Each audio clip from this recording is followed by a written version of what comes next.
Hello, I'm Camilla from the Corporate Affairs team here at Wilson Asset Management, and today I'm speaking with some of the WAM Leaders team. We've got Hailey and Anna. Welcome. To start, Anna, can you just remind our audience, where does WAM Leaders invest? So WAM Leaders invests in the ASX 200, so we're predominantly a large cap investment strategy, and for that reason our process is really top down, so focused on the macroeconomic environment as well as that bottom up fundamental research. Well, let's start with one of the most popular large caps, Telstra. They did have a minor outage last week, but do you still like them for the portfolio? We do really like Telstra for the portfolio. Yes, they did have an outage. It was quite small, made a few headlines, but nothing like what we saw from Optus last year. We think the mobile strategy is going really well across the spectrum, all the way from LD Mobile through to the main Telstra brand. They're gaining subscribers and pushing price. So we like Telstra. We think medium term they have an intercity fibre large capex program ongoing, and we think that's undervalued by the market. Hailey, JB Hi-Fi, do people still run and get the latest iPhones? What do you think of the company? It's a good question. We're actually starting to think maybe not. So JB Hi-Fi is a really good retailer. It's a one-stop shop for all your electronics needs, and they've got a very competitive pricing, as you know, if you've ever been to the stores.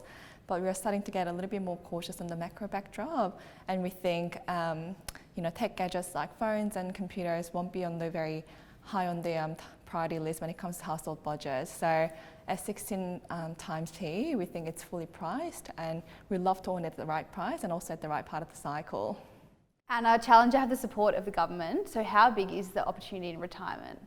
We think Challenger is a really interesting opportunity at the moment for two main reasons. Firstly, their core business is performing really well. They've increased the tenor of their annuity book and the margins. And then on the regulatory side, it's good to invest with tailwinds, and superannuation funds are under a lot of pressure from the government to have a retirement income strategy. So when their members move from accumulation phase when they're working to drawdown phase when they retire, they have to have some kind of strategy in place, and it's not easily done, and Challenger is the biggest player in the market, so we expect a number of contract wins over the coming 12 months in that way. All right, I'll stay with you. Cochlear have gone from strength to strength. What do you think of them now? Cochlear is certainly one of the highest quality names on the ASX. They are very well penetrated in cochlear implants for paediatrics, and really the strategy from here is around the adult and the seniors increasing awareness and demand for cochlear implants, and we're really seeing that starting to take off at the last couple of results, but it's just a little bit challenging from a valuation perspective, so we'd love to own more, but maybe at a slightly cheaper price. Okay. Hailey, A2 Milk have had a bit of a rough time, but do you like them? That's right. So they've been going through a bit of a rough patch, but we actually think they're starting to sort of improve in terms of backdrop and also the company's performance. So just a bit of a reminder, A2 Milk makes infant milk formula, and China is their largest end market. So the main reason why they've been going through a bit of a rough patch is because Chinese infant formula market has been a little bit challenged, and that's largely driven by a structural decline in birth rates, but also a change in regulation in the sector. But A2 Milk, we think, has been executing pretty well in a very challenging environment, and they've also been gaining market share, especially without having to compromise on the price point. And on another sort of big positive for A2 Milk in the near term, we think, is the balance sheet. They have over $500 million of net cash on their balance sheet, and we think they'll deploy that by acquiring an underutilized asset, and they could launch new products and also expand into new markets like Vietnam or Thailand. And also it's early days, but we're also starting to hear some positive news flows out of China around birth rates and also the marriage data. So we're sort of getting a little bit more constructive on the name. Anna, the property market makes headlines daily. So what do you think of REA Group? Australians do love their property, and although interest rates are still at quite high levels, they have stabilised. And what this means is that when sellers want to sell their homes, they have more confidence that they are going to get the price that they probably want. So this has seen a significant uplift in listings over the last 6 months, which benefits REA Group. They're also pushing price, they're introducing new products, and just really furthering their grip on the marketing spend when it comes to selling a house. Our hesitation probably lies with the valuation gap versus Domain. So Domain is the second largest player, has been struggling a little bit recently, but we just don't think the valuation gap between the two companies is justified. So we're on the sidelines for now. Hailey, another very well-known company, Santos. What do you think of them? We actually like Santos. Santos share price has pulled back a lot recently, especially after the merger talks with Woodside came to an end. But we think Santos is a very attractive asset base, and the current share price doesn't reflect this at all. And also, the management is very committed to bridging this value gap, whether through a deal or strategic structural changes. And also operationally, they've been making quite impressive sort of progresses at their key projects, including Barossa and Alaska. So we think that will sort of help them deleverage their balance sheet and also improve the cash flow. So we think at this level, Santos is very catalyst rich. So we actually quite like Santos. All right, and what about our national carrier, Qantas? We like Qantas as well. Feels like everyone's been on a European summer holidays or a Japan trip recently. So travel demand's proven to be incredibly resilient. And another thing for Qantas is they've improved their operations quite significantly. So they're a lot leaner and also efficient operator in the last few years. And their cost has been coming down quite materially as well, including their jet fuel prices. So, we do acknowledge that there are some concerns in the markets, but we think they'll be able to self-fund their capex profile as well as maintaining the capital returns to shareholders through buybacks and dividends. So at 5.5 times PE, they are trading at a deep discount to other regional airlines. So it looks very attractive to us. All right, Anna, Orica have been acquisitive. So what's the strategy there? So Orica's strategy, they call it beyond blasting. So Orica is an explosives and a chemicals company, and they're really pushing to move up the value chain, largely through their digital division, and take a greater share of the miners' wallets. So their last acquisition was in February, Cyanco. This is going to further that strategy in the US, primarily for the gold miners. From here, they really just have to bed down all their recent acquisitions and execute.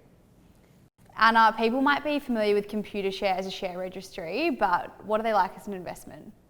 So Registry is one of Computershare's businesses, but they actually have a number globally. From an investment perspective, the market tends to focus on their margin income. So this is the income they generate from customer balances, earning interest revenue. And in the interest rate cycle that we've just been through, this has been a significant earnings driver. From here, we're staring down the barrel of a few rate cuts. So not only does this mean earnings are going to go backwards, but sentiment around the company is quite negative, and we don't see this changing for a while. So it's one that we're avoiding at the moment. All right, Hailey, what about Xero? Xero provides accounting software to small businesses. They've been doing really well in Australia as a dominant player. They've got a very strong pricing power as well. And the new CEO, Sukhinder, she's been doing a great job in terms of taking the cost out and right-sizing the cost base, which is a big green tick. But the US penetration has been a bit of a challenge for them for some time. US is a very competitive market, and Xero is a relatively smaller player there. They actually held a strategy day recently and gave some details around how they're looking to turn that around, which market seems to have liked it. But the stock price is up 20% year to date, so we would like to see some signs of execution before we get a little bit more constructive on the name. So we're watching it very closely. All right, Anna, health insurers versus private hospitals. What's your stance on Medibank? So I believe the balance of power definitely still lies with the health insurers. They've come back to the table with negotiations with the private hospital players who have been riddled with cost inflation issues. But at the same time, they're only just starting to recover them. And we think health insurance is extremely defensive, both for a tax reason and the benefit it provides its policyholders. It's probably not one that is going to be an absolute rocket for the portfolio. There are still some headwinds when we think about cost of living, but it's got a good dividend yield, they're executing, and it's certainly one that will deliver growth over the coming years. All right, Hailey, Reliance is one that we haven't spoken about on here before. What do they do, and is there room for them in your portfolio? That's right. So what does Reliance do? Reliance is a manufacturer and a supplier of branded plumbing products. So it includes things like fittings, pipes and valves that go behind the wall in houses. So it is a cyclical sector, but they've been executing quite well, especially in what you would consider a down cycle. So we're not calling the bottom of the cycle yet, especially in the UK, but we are encouraged by their operating performance, their improved cash flow, and also the recent buyback gives some confidence that their management's quite confident in terms of their near-term earnings trajectory. We also like the fact that they have a strong balance sheet, and we could actually see them making further bolt-on strategic acquisitions as they have in the past. So Anna, ANZ have bought Suncorp. What could be next for them? What could be next is a good question. I think it's going to take a number of years to really integrate Suncorp into ANZ. Banks have done acquisitions 20 years ago that still aren't fully integrated into their companies. When we think about the bank sector as a whole, it is one that we are mostly avoiding. We believe the valuations just aren't representative of the fundamentals. The performance this year has been incredibly strong for no good reason in our view. But within our preference for the banks, ANZ probably ranks at the bottom, just given they paid such a lofty multiple for Suncorp and the strategy is a little bit unclear. All right, and that's everything for today. Thanks, Hailey. Thanks, Anna.